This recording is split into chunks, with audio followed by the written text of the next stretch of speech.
Ladies, gents, welcome back to The Random. It's your host, Smallwood Worldwide. We're back again with our TakeOff Sports Talk segment. Today, myself and the Goodman Brothers are going to bring you the Eye of the Tiger episode. So, let's dive right in. As you know, most recently, Ime Udoka, head coach of the Boston Celtics, have had several allegations brought against him, a season-long suspension. We're not going to get into that aspect of it. Fellas, do you think that from a perspective of an organization, the inside of a contract of players, coaches, management, there should be something sewn in to protect them from themselves so that we avoid a scenario like the one that we have now, which is quite messy. And we know that most sports organizations tend to be a bit of a reality show, like any organization. But in order to avoid that, should there be something legally sewn into the contract? TJ, I'll start with you. So when you say protect, you mean protect their money, protect their job, protect? Great question. So protect the job and their money, right? So to be able to, I guess, talk about the alliances, the relationships they have, things of that nature. You can't stop what people do outside of the building per se, Yeah. but something that kind of intersects there. Yeah, man. I think I'm going to say no. I think I'm going to say it's not. I don't think it's needed. I mean, the jobs that they have are part of this, corporate American structure. I mean, I know that I don't have anything like that protecting me at my job. If I do something that's against policy and all that, I mean, they're, hate to say it, but they're adults. They can control themselves. And it's unfortunate. Let me say it this way. I think what happened to Ime was unfair because I know that this scenario happens over and over and over and over again, and none of us hear anything about it, right? To me, that's a different problem than, the actual act of doing it. So I guess short answer, Agree. I don't think they need any extra protections. But I do think what happened with Ime Udoka was real cruddy. I mean, none of us should have known anything about what happened. That's how I feel about it. Greg, what's your thoughts?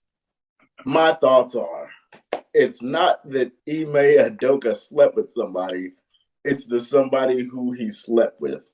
Once that unfolds and opens up, then we'll figure out why this is such a big deal and why it was all over the news and why there was a year suspension and everything else. I don't think he was just like messing with somebody's secretary. This probably goes way deeper than that. And he's probably been forewarned a couple of times. Now, as far as the protection and everything else, hey man, you got a job like everyone falls under the same rules. Right? So, you break the rules, there's always consequences to your actions. Like I said, his ultimate crime is not that he was sleeping with someone in the office. I think his ultimate crime is who he was sleeping with in the office. There's levels to this. You know what I mean? And Indeed. I think he ended up pushing a button of somebody else in the office who's very important. That's what I think. Because if this was just some random, if this is just some random girl that means nothing, to the organization as a whole, maybe they sweep this under the rug. Maybe someone ends up, not losing their job, but just being removed from that section of the company. So there's no contact and there's no frivolous behavior. This is way deeper than this guy just slept with some girl. He slept with somebody important. But indeed, I agree. Yeah, as far as the stuff with the contract and stuff goes, those rules are already put there as the protection for you against yourself. There's a guideline that you're supposed to follow and stay in line with based on the organization. And he shot his shot, and then he shot his shot, and now he's in trouble. Ladies and gents, you can't put it better than that. No. Shot a shot, then he shot a shot, and now he's gone for a year. No, I agree with both what you and TJ said, right? I think that there's policies already written in place, but it's something I thought about because I looked at it from a perspective of Ime didn't act alone, right? And so no matter how somebody paints it or whatever ends up coming out or not coming out, which would be even worse to me at this point, because they're kind of piecemealing this information out that, again, is still more alleged than actual fact that we know. I think that you have to look at it from a perspective that when you're in rare air, you got to act like it, right? So even if there are policies in place to say, hey, you can't do this, you can't go home with this person, you can't be interacting with this individual in this way, you're dealing with human beings, right? So people are going to do ultimately what they see fit to do. And I just think that in this aspect, the only real person to blame, obviously at the end of the day, is going to be Ime, but Ime didn't act alone. So I don't think Ime should be punished alone, regardless of whoever the person is that, this involves, or number of people that it involved, right? And I say that strongly from a perspective that unless it's something we're talking about with criminal charges, right, to be brought forth, you're kind of dealing with he say, she say, this person did this, another person's emotions change versus somebody else's who didn't. So until we learn more, listen, you got to know better. When you know better, you do better. I'll pass it to you. Close us out on this topic. So I actually disagree with everybody. I'm going to quote Iron Man. What I think that we need is a suit of armor around the world. And the reason why I disagree with it is because a lot of times the people who get into these situations where you'd even hear about them on TMZ, these people are famous. So by being famous, they are put in this situation much more often than, say, not so much us. But most people. You know what I mean? Like, just in general, most people don't have that. I would say 95% of the people, specifically men, don't have the access to women and the level of women that these guys have access to, even if it's somebody in their office. So because of that, I think that everyone would benefit more if there was a penalty written into their contract to assuade them from doing that. Because one of the things that, at least I figured out through the years, through several different documentaries that are done on sports and several different things that have been done within, like, the music industry and stuff like that, when people go broke and stuff like that, there's a lot of people who come into these people's lives and are just there to take. You know what I mean? They're just there to take. And if you didn't grow up understanding that, which nobody honestly could, unless you're a second generation celebrity, then you can get taken advantage of pretty easily. And so for that, I think a contract would be one way to help them navigate that hard turn from being, in most cases, generalizing, broke as hell to all of a sudden being a millionaire. Go ahead, I'm sorry. So are you suggesting? Are you suggesting that the contract have a policy for punishment? Is that what you're saying? I think that you're talking about protection. I thought. Yeah, I think it should have both. Punishment. There's already punishment that's going to happen. That's true. But I think that there should be both, right? Like, you should have something for protection to protect. But how do you write that up? How many? Yeah. I'm not really sure how you could write it up, but like maybe have in there like a clause for protection's sake, right? Like you could say, for instance, right?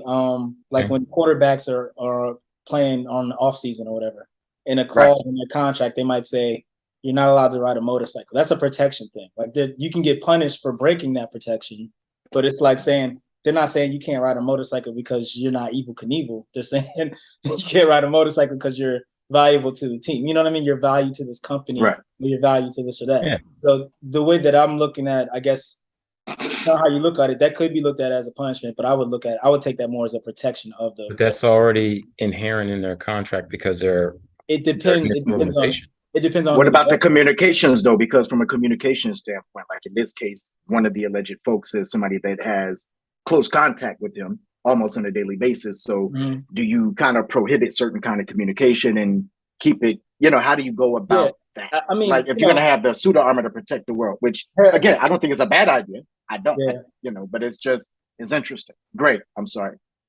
All right. I understand Audi's point. If you're talking about a young athlete, okay, if we're talking about somebody who's early 20s, late teens, that kind of protection might be necessary for them. You know what I'm saying? They're new in the game. They're rookies. They just got this money. They're not fully mature yet. In the case of Udoka, Udoka, I don't know how old Udoka is, but he's old enough to know better. That's all I'm saying. But he's still a man, though. He's old enough to be smarter about the way he carries his business. Man. No, he's still a man, though, Greg. I mean, like, that's just. I'm not saying. Look, I'm not faulting him for what he did. I get it. You know what I'm saying? I understand. What I'm saying is, as far as a cloak of protection that you're speaking on it as a immature learning lesson type, like individual, someone who's young and is prone to make mistakes and get taken advantage of. In the case of Udoka, how old is Udoka? He's got to be like. He should be headed towards 50 soon. Yeah. He's almost 50. Perhaps so, but that doesn't mean that. I'm not saying he's not mature even, but there's people who scam for a living. Like, you know what I'm saying? True. Like they're professional with that. I said, and I'm not saying that there's not people that scam for a living. What I'm saying is, by the time you're 50, you should see the scam coming if you've been in this life for that long. That's what I'm saying. There's stuff that you've never. Go ahead, Pete, I'm sorry. But we're talking about people that are part of the same organization that you are. We're not talking about random people that are, hailing you down when you walk out of the building trying to play with you. These are people. But there are professional scammers within inside the same organization too, though. I will say that, especially in sports, in sports and entertainment, like none other. I get what you're saying, T. Like you wouldn't think that somebody's in there being like, "Well, I'm gonna get Udoka fired." I don't think anyone's working against it. But I mean, like, to an extent, human nature can mess things up, especially if you have mixed gendered employment, right? And in a place where most of the people are beautiful people, like in athletics, most of the people are beautiful people who are in and around it. That creates an even more atmosphere that is charged up. So rise up, you know what I mean? Like, you got to do something to figure out a way to you got to figure out a way to be able to stop that before it starts. And if you make it a protection or the punishment relatively harsh, maybe in the beginning, then people can get the idea. So that was my thought. Most of that statement is true about being around the beautiful people until you look at the '86 Celtics. No, man, that's not. Go ahead. I'm not going to sit here and let you disparage Kevin McHale like this. You don't depart us. Everybody on that team looked like a monster on Scooby-Doo. Don't.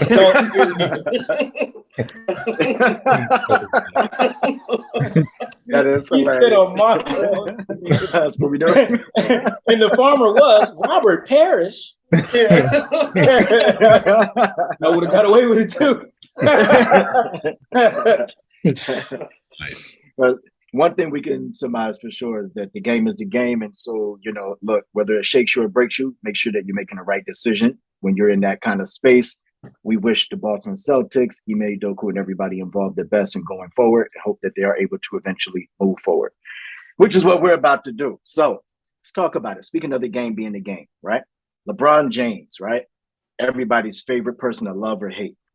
This season, as we embark on his 20th season, I believe, in the NBA, still dominant, still at the top. He also is about to pass, potentially, barring any kind of injury or anything like that, Kareem Abdul-Jabbar in all-time scoring and points.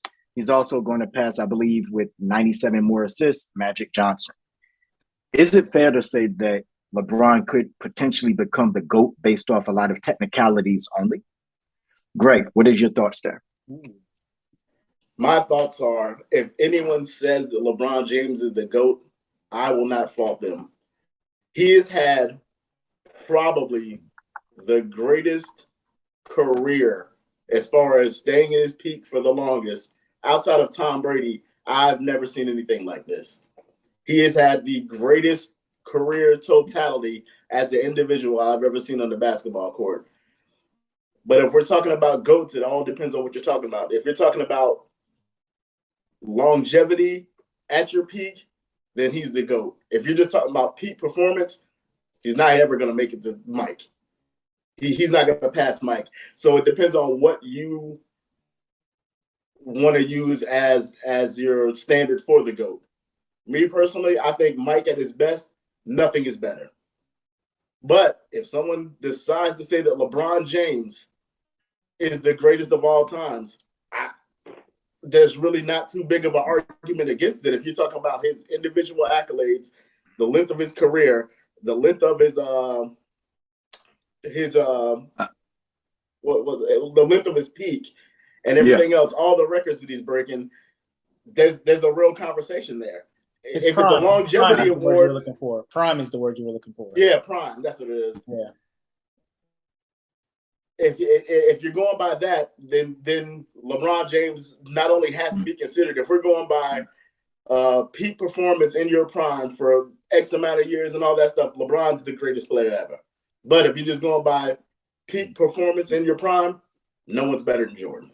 Not even close. Yeah, I mean, I think Jordan for me is always going to be the GOAT. But when LeBron, he's my GOAT because I believe he's definitely going to pass Kareem and Magic this year. He's always pretty much been an Iron Man in terms of sports. I'm going to have to slide into 1B. I mean, I look at it like this, right? LeBron, other than everything you listed, he's also won a title everywhere that he's been, right? When he's no longer at those places, outside of Miami, and that's probably because of Pat Riley, they've all gone to the lottery immediately, like the next year. You also look at the fact he played out all his contracts. He's elevated pretty much every teammate he's had to be better. They all talk about him in a certain way where it's just like, with the exception of Westbrook. Yeah. And the question I have with that also was, did they have the right pieces there? Because Westbrook played almost every game last year, right? Well, yeah, like I said, that's not LeBron. That's a different. Y'all realize Westbrook averaged like 28 and 8, right? That's what I was about to say. Exactly, that's what I'm saying. What I'm saying is, it's not his fault that Westbrook didn't elevate to some better version of Westbrook. They're the same. Hear the stats. They play the same role on the team, and he can't do it. That's what I'm saying. Because if you look at your team, Westbrook, I love Westbrook. Oh, for sure. Look at the team that LeBron won within a bubble, right? Under the constraints, under everything with that, versus the last time the Lakers won a title with Kobe, a much more loaded team, proper positioning, everything with that, right? Look at the Cavs. Cavs never won a title. Okay. They didn't have a shot at winning the title outside of LeBron, right? He took the equivalent of, Mark Price was nice. I mean, it is hard to imagine them not winning a title with the mighty Craig Elo. But right. Brad Doherty would like a word with you, sir. Right after he gets out of that NASCAR. Out of shape, Sean Kemp is appalled at what you're saying. I can't do this anymore. Ouch. So Hot Rod Williams. Okay, I'm sorry. We can do this all day. I know. I'm sorry. LeBron's accolades longer than a roll of toilet tissue is all that I'm saying. His reign has been long. LeBron been reigning over the NBA so long that back when he first came into the league in 2003, okay, here's some of the things that didn't exist yet. Smartphones, okay? You know what else didn't exist? 5K graphics, all right? So there's a lot of things that LeBron has just kind of gone through, and you look at him today, look at everybody who came into the league with him.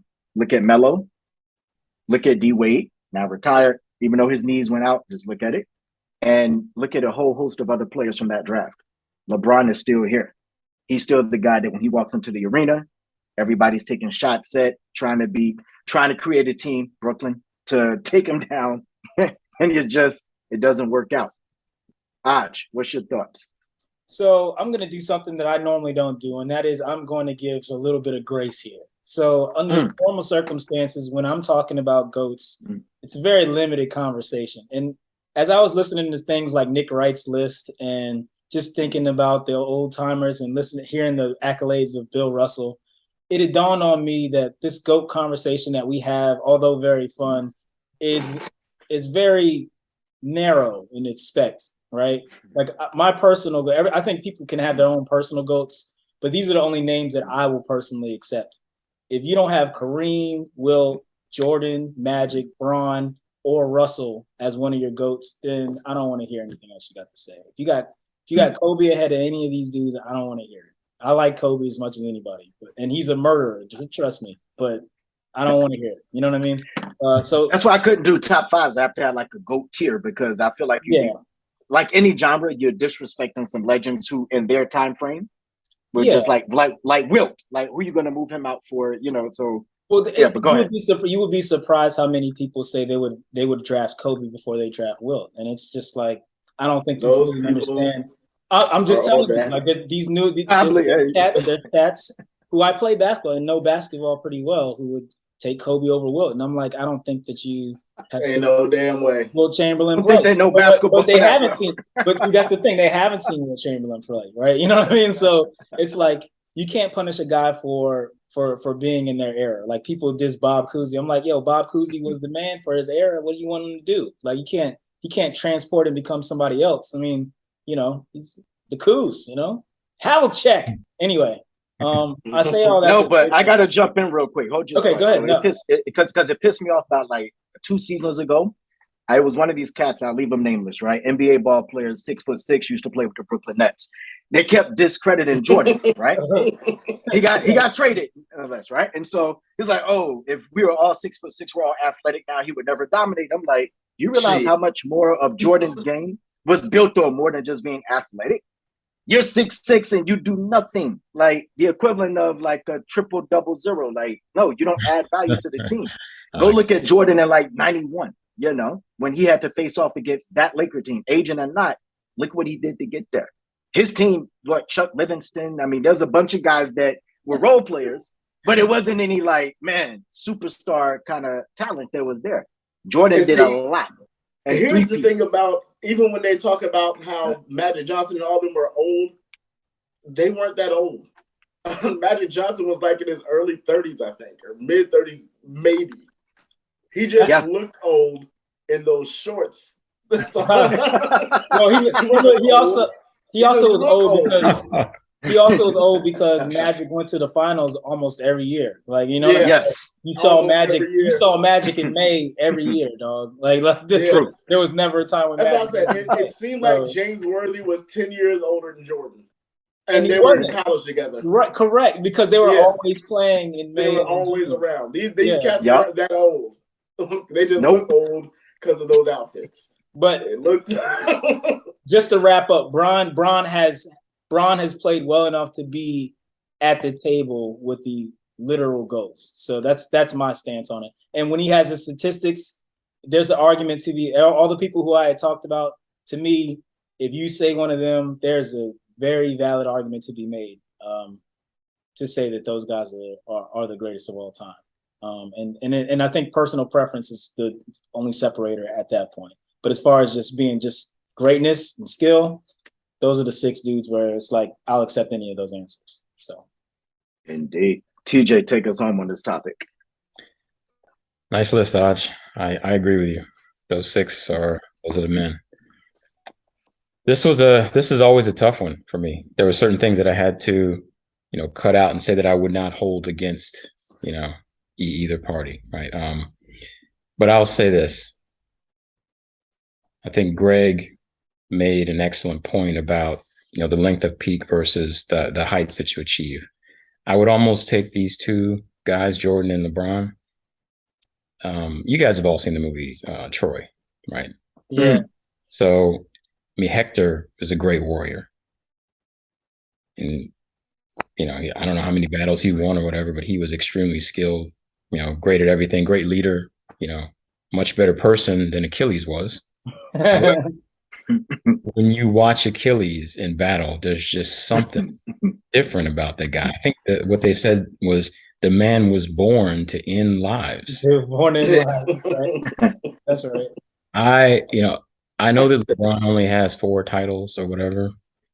No, it's 6. However many he's got. Yeah, he's 4 and 6, right? 4. Yeah. I'm not going to hold against him that he's 4 and 6 because teams were engineered solely with the purpose of being able to stop this guy. Yeah. He dragged some teams to the finals that really had no business being there. He started his NBA career extremely young. He's had to be more than a player, as far as his social media stances, his ability to keep his nose clean in an era where people are watching you all the time. Yeah. What he's done for players, he's empowered players quite a bit. He's made it so that the game, whether you feel the same way I do or not, I think he's made the game of basketball more about individuals than the teams because he's empowered the players to kind of go where they want and to join up. Exactly. And all these things are great, right? But I just can't put him above Jordan. I just can't. I mean, Jordan it's almost like he was engineered to be the GOAT, his career, right? Between his physical attributes, his insane competitiveness, his will to win, his work ethic, his ability to reinvent himself, the coaching that he received. I mean, I can't hold it against LeBron that he never had great coaches like Jordan. He didn't have those. Not ever. But Jordan LeBron has never had that. Yeah, right. I mean, these aren't LeBron's fault, but unfortunately, part of the reason why Jordan is elevated above him in my mind is because Jordan had these advantages. Going to a university and being under somebody like Dean Smith, being able to learn from all those great players around him, from great coaching. Phil Jackson struggling the first few years in the NBA, having to struggle, and those struggles ultimately led him to be receptive to Phil Jackson's message about teams, right? He couldn't do it all himself. Nobody can. And then he did something. I mean, we're going to put aside all the scoring titles and the defense and all that kind of stuff. He did something that is near impossible. He three-peated 2 times. Mm-hmm. I mean, who does that? That's absolutely insane. And here's the other thing about his three-peats. He did both three-peats in different ways. In the first three-peat, it was Jordan to the hole. You can't stop him. The next three-peat, it was Jordan mid-range daggers. He could still go to the hole, but it was mid-range daggers. Don't leave him alone. Don't leave him alone outside of the paint. He restructured. He was the best player in the league, then restructured his entire game and remained the best player in the league. That is almost impossible. And the only reason I'm saying it is possible is because I saw him do it. That's the only reason I say it's possible. His career and his style of play elevate him to legend. Anyone that's ever seen Jordan play basketball, they say it doesn't matter what era you insert this guy in. He's going to be the man. He's going to be the man. That's true. And like I said, I love LeBron. I got him where you got him, Antoine. I got him 1B. Oh, yeah. I said, with Jordan, if you look at his highlight reels in the 80s, he looks like the future now. Yeah. He still looks like the future with his highlights in the 80s. That's how good Jordan was. He's a bad dude, man. I can't even. Like I said, LeBron James, if you're going by peak at your longest, I can't fault you for being like LeBron's the GOAT. But if you're looking at peak performance at your best, there's nothing like Jordan. In any sport, I don't think. The only thing that I could ever compare to Jordan is young Ali.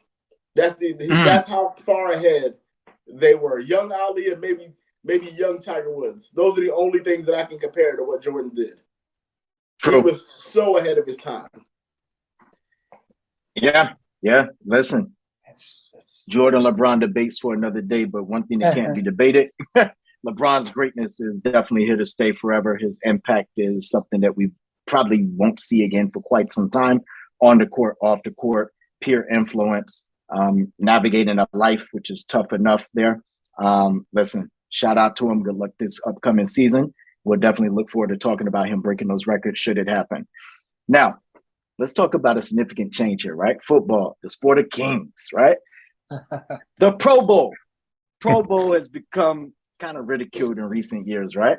And I think the NFL took notice and they decided to say, you know what, AFC versus NFC, but skills challenges, right? So either a week long or a weekend's worth of those, and then they're going to culminate into a NFC versus AFC flag football game with NFL players. Now, I know how I feel about it, but I want to know how you feel about it. Aj, start us off here. Boy, I've been waiting to give a take on this for a long time. Honestly, I feel like football trends more towards boxing in terms of like you can play football, like you don't play boxing, you know what I mean? But it's more so like you don't play football for fun. Like you can only play football seriously. And if the Right. whole idea of an all-star game is to show skill while being as showy as possible, while also exhibiting like the skills that make you, one of the greatest at this of all time, it's impossible to do playing football. If you, I mean, like if you're gonna play the All-Star game, you'd have to play it like Sean Taylor did, and we all know what happened there. so like that's my thing has always been, as opposed to trying to drag people out to Hawaii or what have you, you list the people who you believe are the Pro Football Hall of Famers. They get their accolades and this and that, and you don't do a game. You know what I mean? I know they don't want to miss that money. I know that this is all about making money, and you make more money by having one more event for football, and everybody shows up for football, even if it's bad football. But honestly, I think that this is something where they could just as easily list off the names. People don't got to worry about traveling nowhere. They'd be like, "Oh, this guy was the first team dude." That way, you don't have a Pro Bowl where Jameis Winston is the third string Pro Bowler. Like he'll go down as having 2 Pro Bowls on his record because 7 people didn't want to show up. So because they're like, "Yo, I'd rather go to Jamaica and try to kill myself." So that's the take that I've always wanted to give. Shout out to the Antoine for letting me finally get that take off after several years, sucker. All right. TJ, what's your thoughts? I'm really, really pleased that they're revamping this. I mean, the Pro Bowl, it had its day, but its time is piggity past. You know what I'm saying? There was a thing that I saw on YouTube a while back. It was like a pick me commercial or something. They had these NFL guys doing this crazy stuff. And even during the game, you get some moments where you're like, man, that is incredible. But what these guys can actually do, most people don't have any idea just how skilled they are. Yeah. I think it's a really cool idea to show some of that stuff off. I don't know what exactly they're going to be doing for the skills competitions, but if they're doing anything that pick me type commercial, man, that's going to be really cool. And the flag football thing, I mean, I could kind of take it or leave it, to be honest with you. But I mean, I guess if you're a running back or something, flag footballs, you're going to get a chance to, it might as well be one of those skills competitions because no one's going to be able to pull it off for them. They're going to be shaking people out there. Not at all. Yeah. Go ahead. Now, I was going to say, I love it, right? So here's why. As somebody, I was fortunate as a kid to be able to go to the Pro Bowl back in the 80s, and I remember it being super competitive. And then I felt like over time, and with reason, right? NFL players, I don't think they all have guaranteed contracts like baseball or even close to like basketball. So they need their health, right? And so their health is the equivalent of, hey, are you available to play these games? Because your contract is dependent upon it. So the Pro Bowl is an honor to be selected for that. And I thought that, man, skills challenges, right? What would kind of revive it? What is the NFL dunk contest? And so Greg sent me this video taking it back to my childhood, right? When they used to have the fastest man and all this other kind of things. I'm like, yo, that's what they need. And so when they announced this, and I do hope they add that back in, I said, yeah, seeing who quarterbacks can hit like the target on the side of a moving barrel, different things like that, I'm here for it. It sounds crazy until you realize that, yeah, I'd want my quarterback healthy if we had a Super Bowl contending team. But also, if they're in a Pro Bowl, why not? Why not let them compete and have some fun and kick back without having to worry about being injured? So you want the football version of the Ocho? That's what you want. Yes. Absolutely. That's cool. That's cool. I get it. Yeah. And so I agree. The flag football joint for me is like one of those things that yes and no, because I wonder how flag is it going to be, right? So what if you get 2 players, right, that don't like each other, right? And they kind of get out there. It's, you'd have to have strict rules to make sure it stays flag football. Because, you've played flag football before, can't slap their hands. It can get messy. And you're talking about professional athletes that might end up in a fracture or something. So I don't know. Everything within reason, but I think it'll be a great look. I think it's a great way to kind of revitalize the Pro Bowl and the weekend of that and kind of bring people back in terms of being interested in it. Because I think that watching what they've done the last few years, no defense being played. If I'm a defender, I'm appalled. Now, we know that offense is kind of what every sport sells. Defense should be back there because I remember going to games, being able to see LT play and knowing that there was nothing they could do for him or nothing they could do for Reggie White. I'm dating myself here, but you get my point. It's just like it was enjoyable to watch. or Sean Taylor, RIP. It was just greatness at play. You want to see their greatest versus the other conference's greatest. So, Greg, take us home. What's your thoughts? I say you do away with the actual flag football game and all that stuff altogether. Aj is right, and you're right. It should be nothing, and TJ, it should be nothing but a skills challenge. It should be the Ocho. It should be the entire weekend of basically an NFC versus AFC Olympics. They could get fancy with it. They could have dodgeball, where it's just all the wide receivers and your quarterback, and your quarterback has the only one that can throw the ball to try and get these guys out, and the receivers have to catch it. There's all kinds of stuff that you can do and flip it. For these great offensive linemen, shot put, baby. Get that shot put ready. Throw that thing. Get that hammer going. Sprints. You can have sprints for the fastest lineman. You don't even have to use the running backs. Let's see these linemen go out there and have heart attacks and run a strong 40. See who's the fastest lineman in the league. Yes. Just go out there and have fun with it. Like I said today, the skills challenge. Make wide receivers play horse when they're doing receiving routes. I got to run this way, zig, and then catch the ball one hand over the top, and then have the other guy try and do it. Last man standing wins. That's how you do it. And guess what? Have a pros versus Joes too. Thing. You say what? Oh. You remember the TV show, The Pros versus Joes? Pros have to compete against some regular people as well to see how that would go. Like for pass and catch competitions, I'd love to see that too. I would not, because we know who's going to win that every time. There is not one Joe. For comedy though. I only own the jerseys, man. I don't know. Look, you might as well. It might as well be that Ironhead Hayward commercial then. If you're gonna do that, have them out there tackling people in the office. No, do you remember the TV show Pros versus Joes? How people would be online talking all this shit, talking crazy, and then they get out there and have to line up, and you see that gap is nowhere near close. That's what I'm like, yo. A part of that weekend. Hey, we have any volunteers out here?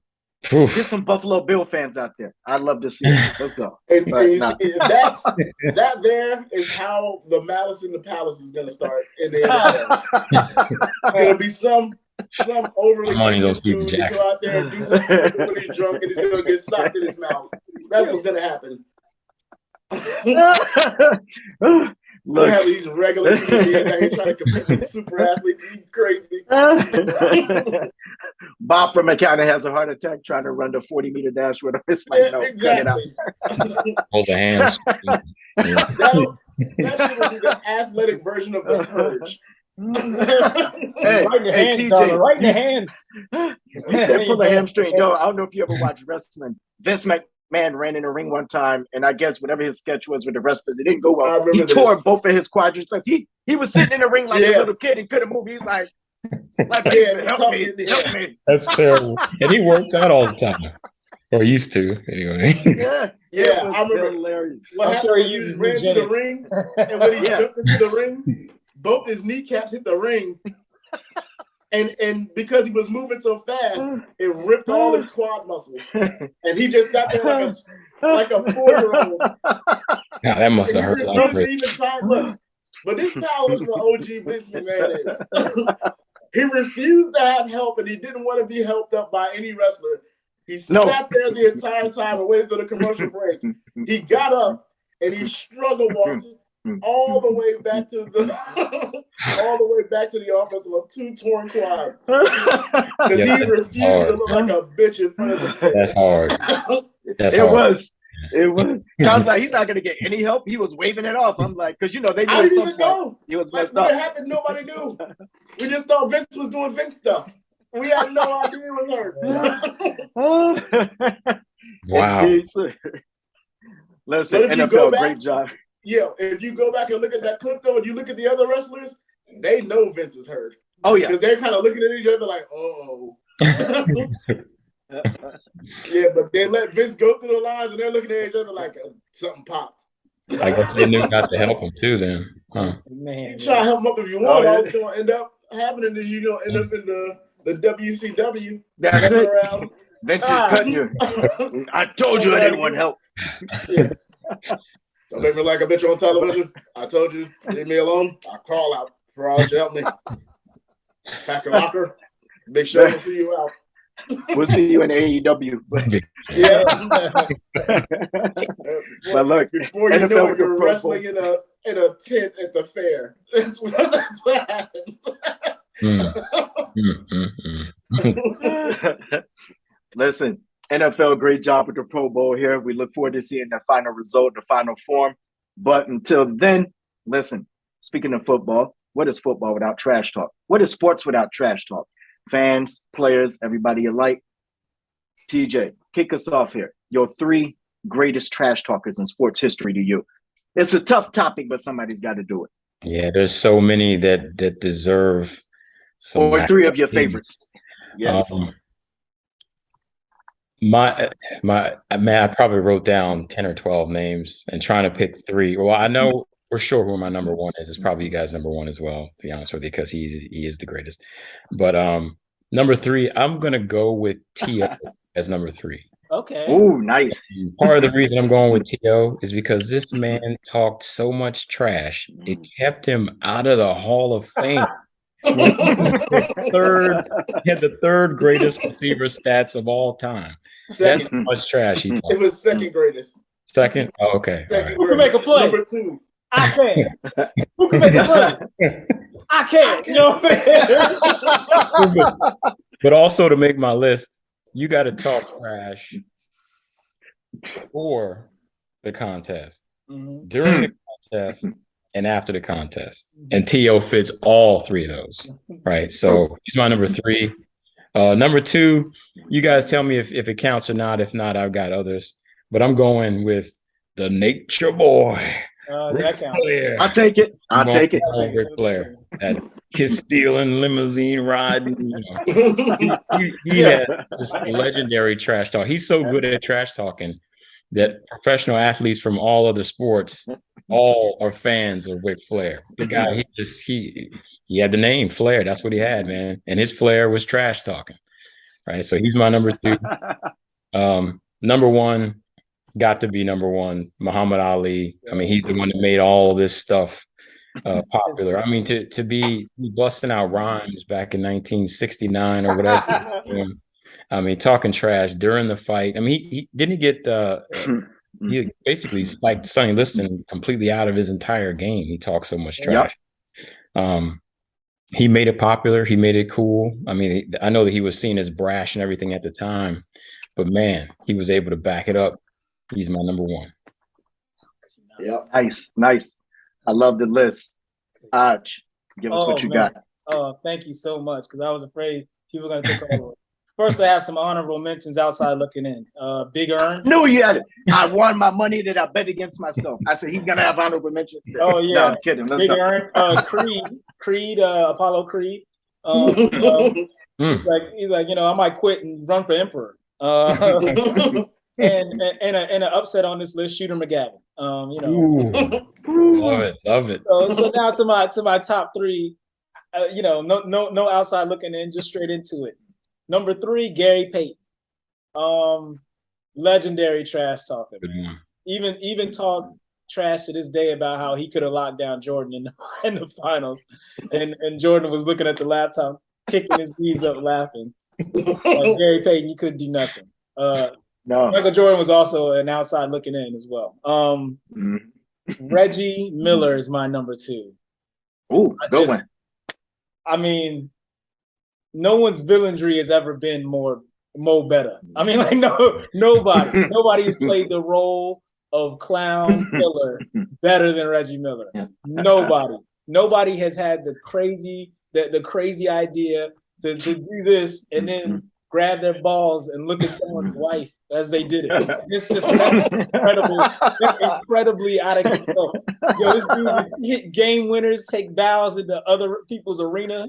Like it was just out of hand. And he took as well as he gave. People be like, Cheryl. He just go in there and light them up. Just hit threes and start looking at the crowd like this. He's thin. He can't fight. None of that, man. It didn't even matter. He didn't care. He was like a living version of Rutgers Park wherever he went. He was just all kinds of dope. You know what I mean? Reggie Miller is in my top 5 favorite. He's not a top 5 greatest player, but he's one of my favorite players ever because because of that entertainment factor. He didn't talk that talk. He talked crazy and he backed it up. He was the last person, I think, in NBA history who you ever want to see with the ball with the clock running down. You just don't want that dude to have it because he has no fear whatsoever. And it's just remarkable. And he will let you know about it after he hit the shot too. That's what was crazy.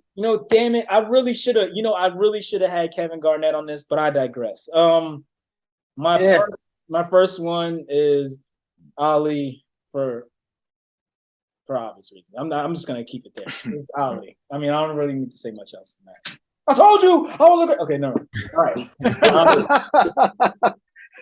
I'll jump in and let Greg take us home on this. So for me, my number 3 was Larry Bird, right? So I could have ran a super long list of honorable mention.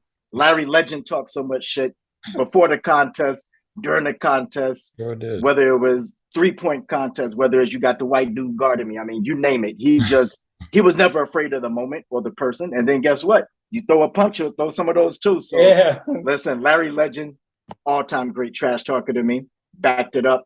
My number 2 could have really been my number 1 because he's my favorite type of trash talk. He just didn't care. It doesn't matter where it is. Shannon Sharp, tight end. So wow. Shannon Sharp. Greg, I'm sorry. This man literally stole my whole list. Oh man. Great minds think alike. I'm sure he's gonna take a different angle than me, I know. But like the thing that got me about Shannon Sharp was I recall 2 moments, right? One of them on the field with RIP Derek Thomas, right? Calling out his girlfriend's phone number's name. That shit was just cold. Shit talk I've ever seen in my life. He said he lined up. Yes. That's your girl, right? 247 375. He got Derek Thompson so mad he got kicked out the game and had to do a press conference apologizing to his franchise, the Broncos franchise, and Shannon Sharp personally. You know how much you're number 1. To issue a whole apology on television to all the teams in the NFL because you're and uncharacteristically violent in football in the 90s? That's crazy. And Derek Thomas was cold too. That's what was crazy. Yeah, Getting inside their head. And the second moment I'm gonna highlight with him before I move to my number 1 was post-career on the show with Skip Bayless, right? So they brought on Tony Gonzalez and called him like the greatest tight end ever. And you just saw Shannon Sharp's eyes go nuts. And then he just started lighting into him about everything from a jacket. Then he went to the career. Then he just went down he went down the line. And then Skip Bayless comes out and violates him and hits him with, well, what was your role in winning the actual Super Bowl when the games had? I don't remember you having any mind-blowing stats. And so you thought he was finished then. It was a good job. Nope. He says, what was the common denominator then? Was it a defense? I mean, there was no way that you could take him that he won't go. And Tony it was just like doesn't have a Super Bowl ring. No, he doesn't. No, and that was Shannon. I'm just saying. I mean, Shannon lit him up about being number 1 seed, getting out. I mean, he was everywhere. He was everywhere. He's a great. Great segment. He's great. He like if Tony Gonzalez would have got up and slapped Shannon, it would have been like, yeah, I understand. Like it would have been like you know what I'm saying? It would have been like an episode of Ballers with Rock and T-Sizzle. Basically, that's what Shannon Sharp was on a Tupac level of disrespect on the field when he was talking to Derek Thomas and his girl. Insane. I know you talk about the light girl, but the light skinned girl with the thick thighs. I know who she is. And my number 1 is the same number 1 you already heard for all the same reasons. Ali. I couldn't put anybody above it. Not even Shannon Sharp, as great as he is with the trash talk. Ali just is kind of like something to this day you still haven't seen. It was so authentic to who he was, and even in the room, what was the fighter? Was it Frazier? Somebody, they were like in close proximity, dressed up, and he was talking to him about being ugly or something. I thought he was like a sketch at first until you saw everybody get mad and like take a swipe. And this is how you saw Ali's greatness. He was just like, whoop, back. Okay. Yeah, back to the shit talk. And it was just like, I've never seen anybody greater than him with the trash talk. He backed it up. And he was at a press conference and Frazier was right here and he kept going like grabbing up over his head. That was like the craziest thing I ever seen, man. That joint was so wild. He was just like, he wasn't even talking, just have it over his head. I was like, that's ridiculous. Oh and why his trash talk is so legendary too, before I pass it to Greg, you take us home, is the fact that he's in a sport where it's by himself and you have to back that up. And it's boxing, right? So the other person is coming to hurt you based off everything that you're saying. And he would continue to trash talk in the ring. So with that, look, Ali the greatest. Greg, take us home. Well, seeing that Antoine and I have literally the exact same list in the exact same order, I'm just going to switch it up. And I'm just going to throw out some names of honorable mentions. And I'll just give 3 honorable mentions. No particular order. My order was Ali, Sharp, and Bird, because Bird... Oh, shit. You have Bird, too? Yeah. I told you it's the same exact list in the same exact order. Yeah. I love it. Yo, when he walked into that 3-point contest with the warm-up on, I was like, yo, he's playing second. Yeah. That was one of the coldest. Larry Bird is cold as ice. It's like out of control, man. He was just out of control, disrespectful. But anyway, I'll say someone whose trash talk is underrated, and it's because I don't even know if it's actual trash talk, and that is Mike Tyson. Ooh. Yeah, Mike Tyson for me has said some of the most terrifying things I've ever heard in my life. Yeah. And I don't think it was like jokey. No, that's what, that's why I said I don't know if it fits into the realm of trash talk or threats. Like, I don't know. I would go with B, Alex. What I do know is the things that he said were magnificent. It's trash talk. Magnificently terrifying. Yeah. He told a reporter that he was gonna F him in the A until he loved him. That is the craziest thing that I've ever heard. Yes. I didn't think we're going to that one, but there's a lot of hold on. To make it even scarier, after he got out of jail. Yeah. Now. Yeah. See, before jail, those are just words. After jail, that's a possibility. Like that's Yo, Greg, I still if I'm on a roll talking crazy, I'll still end it with all praise due to Allah. You know what I mean? Yeah.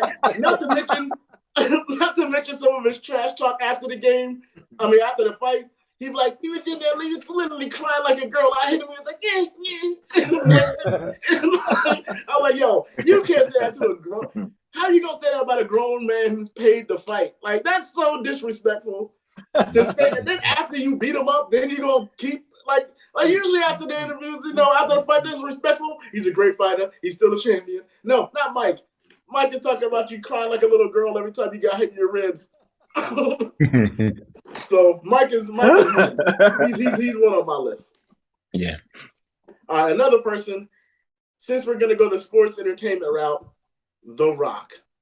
Ooh. Let me just tell you something right now. He was definitely an honorable mention. He's beige Ric Flair. He is one of the best shit talkers I've ever seen in my life. He shit talks so well that he's in Hollywood making movies now. That's how iconic his shit talk was. He was the greatest.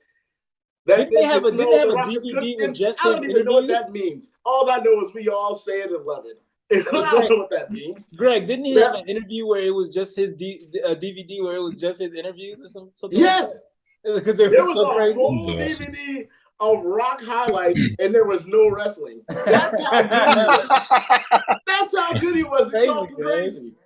And how good he was at that is the fact that I didn't know his career was as short as it was in wrestling. Like that was like 5.5, 6 years? Yeah, maybe 6, 7 years max, and that was it. That's it.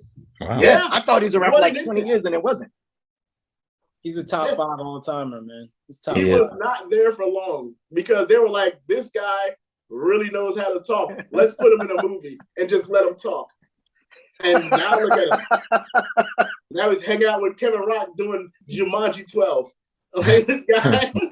Strong franchise. Is amazing.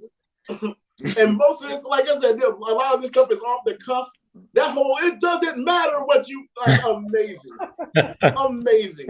For him to just decide to cut you off after asking you a question in the middle of it. People are all comfortable. You know what I'm saying? He's just like, so how was your day today? Well, first off, man, I went to, it doesn't matter. Yo, but check it out. How good he is at shit talking. Watch behind the scenes where he's doing a press run with Emily Blunt for the Disney movie that he just did with her. And watch their interviews. Yo, he's literally off the top of this shit. And anybody can get it.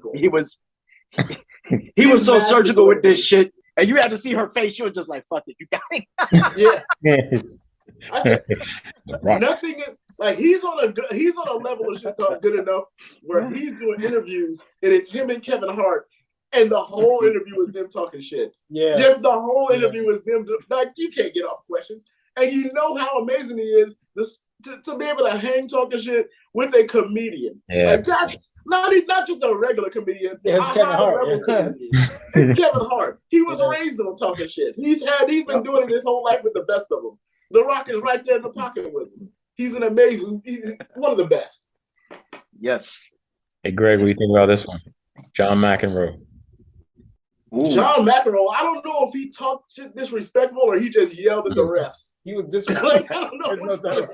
Yeah, I don't know. I don't know if he was disrespecting his opponents. He was disrespecting the ref. Yeah, he was disrespecting referees and all that stuff. And to end it off, someone else who people have slept on their shit talk, Michael Irvin. Yeah, Playmaker's crazy. Playmaker's crazy. Nobody jabberjaw like Michael Irvin. Michael Irvin and Deion Sanders, two of the best. Two of the best. And I would have loved to have been on the field when Deion was covering Michael Irvin. I would have loved to hear the stuff that they said to each other. I'm sure it was amazing. It had to be legendary. Talks bananas. Like, if you just want to see what I'm talking about, go watch the last Sports Center when the Cowboys won and listen to that man talk. Now, this is Michael Irvin, drug-free at 50. Imagine when he was in his mid-20s on the Cowboys, off a coke-filled night, coming back to the facilities, smell like piss and hookers. Imagine all the crazy talk that was going on with this man. It must have been outrageous. He's something. He's something. Yeah, so I'm gonna leave it out. Those are my three honorable mention guys. Since Antoine pulled the rug from under my feet. Those are great. Professor X Magneto. Those are great honorable. Yeah. But as far as trash talk, though, there's two things that have been the most disrespectful things that I've ever seen in sports. One was the Shannon Sharp calling out dude's girl's phone number on the field. That was out of order. Okay, that was a bridge too far. And the Muhammad Ali "What's My Name" fight. Those are the two worst displays of trash talk I've ever seen, because in those moments there was nothing that anyone else could, like, their opponent couldn't say nothing. There was nothing he could do but take that L. That's the best examples I've ever seen of it. And low-key Jordan with that "Hey Mutombo, this one's for you, baby," and closing his eyes and shooting a free throw. That was pretty disrespectful. He'd have to do that. He closed his eyes laughing, by the way, when he did that. Yeah, it was unnecessary. But yeah, those three honorable mentions I'll put in there. Nice. To take us home for today's show, listen, two things for sure, one thing for certain, right? To quote the great Clubber Lang, "Don't give that sucker no statue, give him guts." Told you I wasn't going away, all right? Listen. What's sports without trash talk, right? And what's sports without scandal? At the end of the day, do what's best for you. We'll see you next time on TakeOff Sports Talk. Have a good one. Peace.